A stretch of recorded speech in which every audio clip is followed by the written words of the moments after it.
I read this right, the term Blue Felix came from what type of, I think, LSD you guys to do? Yeah. That was the type of LSD you used to do.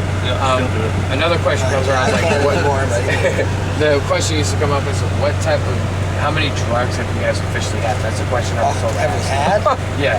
I'm high right now. That's a great fucking question. You don't count. It depends. I would say me personally, with no exaggeration, not trying to, I would say 500 to 700 individual trips, whether LSD or mushrooms or anything psychedelic, gel tabs, microdots, everything back in the day. You know, probably individually in a span of like 7 years. I mean, you know, 500 to 700 individual trips.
Hey everyone, what's up? This is Mr. Smiles here from JSM Media. Thank you so much for tuning in. And today I am honored to say I am proud to have an opportunity to interview the one and only Blue Felix. Go ahead and introduce yourselves, guys. What up? I'm Y-Bot, keyboards, backups, other shit. Toxic, do all the vocals and the jumping around.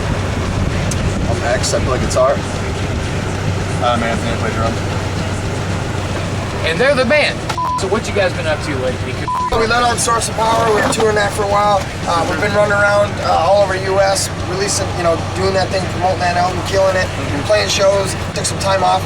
I needed some surgery. I busted my leg on stage in Toledo about 18 months back. So we were like, all right, dudes, let's write a record, work on some stuff, get some surgery, chill out, heal the leg, get some new tunes, game plan, you know, get a fresh drawing board and get back out and kill it in 2015 summer, you know. Do we have anything to expect from you guys in the near distant future? A new album right now. We're on a new album. So you guys work trying to experiment a little bit, because the last album, in my personal opinion, I saw a little bit of experimentation going on. This will be completely different than that. A little more commercial than what we've been accustomed to. Yeah, anyway, our newer shit's gonna be a lot more mainstream, fucking, still the whole industrial metal, psychedelic, crazy shit, but more radio friendly, you know what I mean? We're trying to get out to the masses, you know, unfortunately to do that you have to kind of break a couple boundaries. Be a little submissive to fucking how their puzzle is out there to get into it. But, and you can only do it on your own dime for so long, you know, going against the grain. It's a bad feeling. We never like conform. We're all about like, you know, not doing that. We do what we want. We have a good time doing it, but we want to appeal to a broader audience. By doing that, that'll allow us to get better tours, get, you know, more exposure, maybe more interest from different, you know, labels or whatnot that could potentially help us. You know, I mean, our bus is on its last leg, about to blow up. You can't drive around if your bus is falling apart. You can't even put food in your mouth and fuel in your tank. You got to do something to, you know, take it to the next step. Shit going. You have to progress as a band. That's what it really boils down to. You know, you can't stay stagnant in one place. You can't have every record sound the same. You can't have every tour have the same thing. You know, everything has to grow every time that you step foot out that door and do something different. And you know, I don't think that we're necessarily in a place of, you know, trying to conform, but like Jake said, I think we're trying to get to a point of being able to do something that's open to more people. What is your favorite song, personally, individually, to play live? That's super tough. I mean, I don't know. I would say personally, like, actually, right now, it's one of our newer ones that we just came out with. We've only been playing it live like a few times. It's called Hate Inside. And I mean, for most of us, I'd say the only reason that's super fun right now is because it's fresh, you know what I mean? It's something fresh to be playing. We've been rehearsing a lot. It's a whole different feel than any other song. You know, it's a super tight, industrial type song.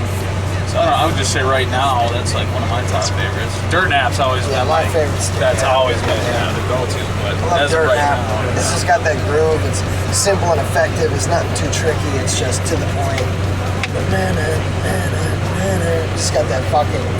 I mean, I love a lot of them. I'm not with a biased opinion, but really, we don't want to put out nothing that we're not 100% behind. We love all of them, and that's not just saying it to be whatever. It's just, they all hit a certain chord, in us. So My favorite song probably depends on the night. Just depending on my attitude. But one thing I will say is, for a long time when we first wrote it, it really wasn't one of my favorite songs, but probably for me it's Middle Finger Up. We just the crowd reaction from that song every night is just unbelievable, and it's basically most nights is the last song in the set, and it's just kind of, to me, it's always had a special vibe to it because it's like the culmination, where everybody pits a little bit harder because they know it's the last song. And we throw down a little bit harder, and then it's kind of the signifying of, the night's over and a job well done. It's a mixture. I don't know. It's either Lost Control or In the Mirror. Both are fucking fun to play. Is there any tours that you would like to go on with individual bands from where you're from? Well, I mean, nobody. There's, I mean, it's not so many bands are really like hitting it as hard, like to the level that we're wanting to shoot for right now. They're kind of content where they're at. They do shows here and there. I mean, we've been out with Head Charge, good friends with us. American Head Charge, some are really good friends, and we have a lot of fun with them. After the Burial, I'd like to go out there a little more on the heavier edge. They're from our neighborhood. They fucking kill it, and they're awesome dudes. Those dudes are really cool, but other than that, it's, as far as, unless I'm spacing it, I don't really. There's not really anything that are gonna grab us as far as someone like dying. We're trying to go with acts that are obviously a lot bigger than us. Yeah, we're trying to bigger audiences, spread the step them levels. You got to go up the stepping ladder to get somewhere. So pretty much you're firmly admitting the fact that you guys want to get hit on the way, that you guys want to push. Yeah, we need more exposure to like a broader audience. I mean, it's great. We love our fans, do their everything, but you can only like hit the same markets to the same crowd so many times, which is awesome. They love it. They know all the words, but let's bring that to let's let everybody see that. Let's get it to a bigger crowd, and then give the fans that have supported and loved us and all these things. Let's remind them of why they support it and what we can do in front of a crowd. Like, give us a crowd. We're not asking for any kind of free ride. We're asking for an opportunity to show what we can do. You give us a crowd, and we'll make them love it. That's all we need is the proper outlet, the people watching. This question's usually asked a lot, but do you guys ever listen to music like on the road when you're not touring or just at home on free time? Jamming out to it? Yeah, jamming out to it. Fuck yeah, I'll put in like some of the older shit, Sample the Solution. Just randomly, like if you haven't heard it for a grip, you put it in, like, damn, alright, this is fucking hit, dude. I mean, I haven't listened to this for a hot minute. Not even so much from an infatuation with the song standpoint, but it brings me back to that place and that memory of listening to Sample the Solution. That was 5 years ago, but we spent 9 months of just hours and hours and days and weeks and on end in the studio, and it just, when I listen to that album, part of it for me is just going back and remembering those memories of just all the crazy stupid shit that we did in the studio. So yeah, I do sometimes. I think it's fun to reflect on old times and old things. Yeah, I listen to all the time. Especially if we're not practicing a lot, at least you can kind of get refreshed on the shit you gotta play coming up, But just for fun too, obviously, I like it should be right. Of course, you gotta go back and listen to it once in a while. What is your musical inspirations to create your music?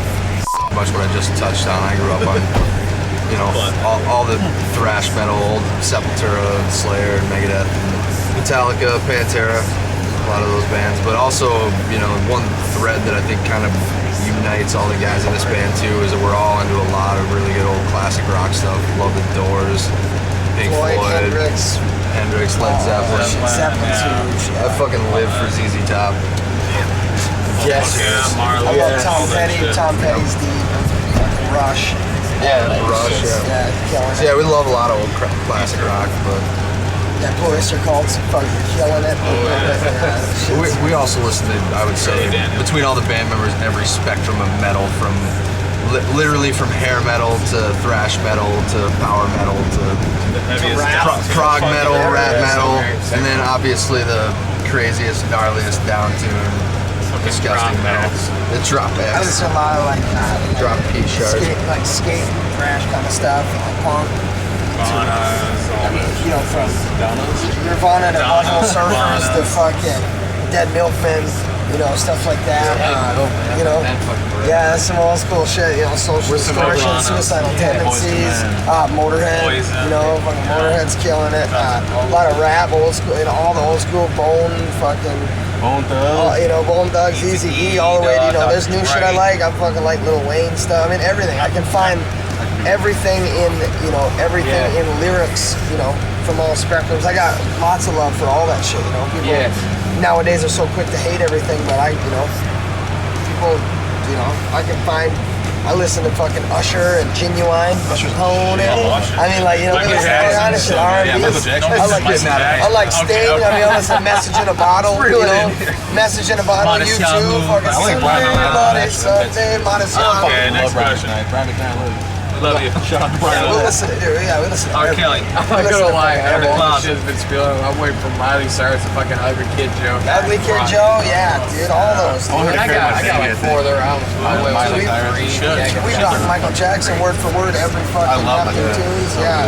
Now we're Black Street, that's groovy, man. Oh yeah, Michael Jackson's killing. Yeah, we got no limits. I mean, I can't really get into much country just because of the twangy. I don't know. I mean, some of it I can, but I don't really. I think okay, so I guess it's safe to say you guys have a broad spectrum. Yeah, That's I would say it all falls into the rock category of some kind. Yeah, I was about to say extremely rock, heavy to extremely mellow. Yeah, you're basically riding the boundary. Yeah, okay. That was Blue Felix from Minneapolis. From Minneapolis. All right, if you guys want to hear more from them, check the description below. You guys have a wonderful day. And if there's anything you want to say to the fans, say it right now. Wouldn't be nowhere without you. Check it out, Blue Felix, YouTube, all over. That's it. Anyway, you guys have a wonderful day. And just remember, smile, I'm watching.